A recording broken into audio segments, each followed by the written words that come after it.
सहभाग आहे हे फक्त मुख्यमंत्र्यांनी एकदा सदनामध्ये सांगावं की माझं जयरंगा पाटलाशी हे बोलणं झालं. वस्तुस्थिती पुढे येईल ना.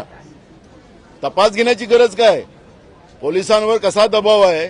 साधा मागासवर्गीय आयोगावर किती दबाव होता. निरगुडे आयोगाला राजीनामा देऊन पळावं लागलं. आताच्या शुक्रे आयोगामध्ये मेश्राम नावाचे त्या ठिकाणले सदस्य होते, त्यांनी राजीनामा देऊन पळालेत. आखरी या सरकारचा दबाव प्रत्येक व्यवस्थेवर आहे. खोटी रिपोर्ट आणून एक प्रकारचं निवडणुकीच्या काळामध्ये फायदा घेण्याचा प्रयत्न करू शकतील.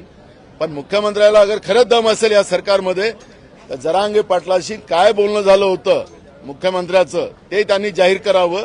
म्हणजे जरांगे पाटील बोलतील ना काय झालं होतं की नाही झालं होतं. तर ही स्पष्टता एकदा आली पाहिजे.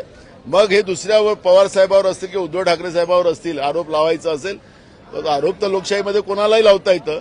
पण फक्त आता मुख्यमंत्री म्हणून त्यांनी उत्तर द्यावं ही भूमिका आमची आहे.